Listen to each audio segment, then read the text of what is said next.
भाई जो गुरु वचन पे डट गए, कट गए फंद 84 के। हिंदू धर्म में पवित्र ग्रंथों में प्रथम नाम वेदों का है।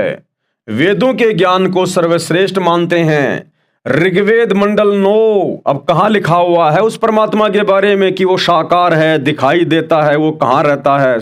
ऋग्वेद में ऋग्वेद मंडल 9 सूक्त 54 मंत्र 3 में प्रमाण है, लिखा है कि सर्व सृष्टि का उत्पत्ति करता परमेश्वर सब लोकों के ऊपर के लोक में बैठा हुआ है, यानी सब ब्रह्मांडों के ऊपर वाले ब्रह्मांड में, सब लोकों के ऊपर वाले लोक में बैठा हुआ है।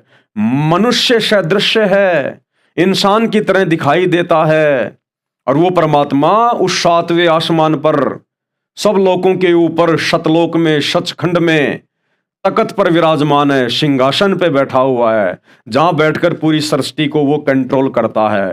तो भाई और बहनों, हर पवित्र धर्म के पवित्र शास्त्रों में परमेश्वर के विषय में, उसकी स्थिति के विषय में, उसके रूप रंग के विषय में बिल्कुल क्लियर लिखा हुआ है। ऋग्वेद मंडल 9 सूक्त 82 मंत्र 1-2, ऋग्वेद मंडल 9 सूक्त 86 मंत्र 26-27 में तथा अनेकों स्थानों पर वेदों में लिखा है कि परमेश्वर ऊपर के लोक में बैठा है, यानी निवास करता है। वहां पर सम्राट यानी राजा की तरह सिंहासन पर विराजमान है। यथार्थ संपूर्ण आध्यात्मिक ज्ञान बताने के लिए सशरीर गति करके यानी चलकर नीचे पृथ्वी आदि लोकों में प्रवेश करके जो परमेश्वर की खोज में लगे हैं, यानी जो भक्ति में लगे हैं, भगवान की खोज में जो साधक लगे हैं, किसी भी धर्म को मानने वाले, उनकी उलझनों को सरल करता है, उन अच्छी आत्माओं को यथार्थ ज्ञान समझाता है।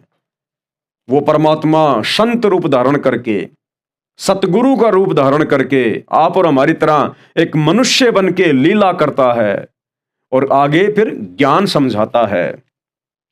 हिंदू धर्म के व्यक्ति भी यही मानने को तैयार नहीं है कि ऐसा कुछ वेदों में वर्णन है, जबकि आंखों के सामने बिल्कुल वेदों में क्लियर है, स्पष्ट है। अभी गुरुदेव ने आपको दिखाया, आप स्वयं वेद लाकर देख सकते हैं, पढ़ सकते हैं, साफ साफ लिखा हुआ है। फिर भी हिंदू धर्म के लोग काल प्रेरणा से, शैतान की प्रेरणा से, डुप्लीकेट अल्लाह की प्रेरणा से इस सत्य को स्वीकार नहीं कर पा रहे हैं। वो हिंदू, वो मुसलमान, वो सिख, वो ईसाई जिनके संस्कार मजबूत नहीं हैं, जिनके कर्म संस्कार इतने मजबूत नहीं है, केवल वही मानने को तैयार नहीं है। बाकी तो चाहे किसी भी धर्म की आत्मा है, सतगुरु रामपाल जी से उपदेश लेकर उनके ज्ञान को समझकर अपनी आत्मा का कल्याण करवा रही हैं। इसलिए मुझे आलोचक कहते हैं, धर्म का विरोधी मानते हैं। मैंने प्रत्येक धर्म के पवित्र ग्रंथों से सच्चाई उजागर की है, उसी के आधार से उस धर्म के धार्मिक व्यक्ति को समझाना चाहा है। एक बार विरोध तो जोर शोर से होता है, परंतु सत्य को अपने अपने ग्रंथों में देखकर शांत हो जाते हैं।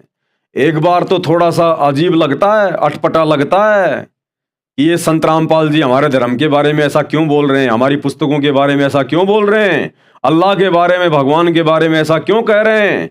लेकिन जब सतगुरु रामपाल जी उन धर्मों के धर्म ग्रंथों से प्रमाण दिखाते हैं अल्लाह के विषय में, परमात्मा के विषय में, भगवान के विषय में, और जब वो अपने घर पर जाकर उन ग्रंथों को खरीद के देखते हैं और ज्यों का त्यों लिखा मिलता है, तो फिर वो शांत हो जाते हैं कि भाई बात तो बिल्कुल सच है।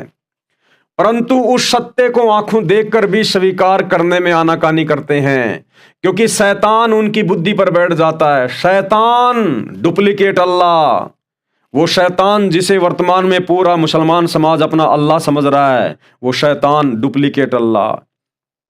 वो काल जिसे पूरा हिंदू समाज अपना भगवान मान के पूज रहा, निराकार कह रहा है, वो डुप्लीकेट अल्लाह, वो बुद्धि पे आके बैठ जाता है।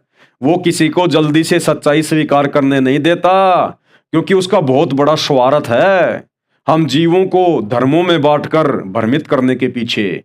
और वो स्वार्थ क्या है, इसी पुस्तक में आगे चलकर हम सृष्टि रचना में पढ़ेंगे।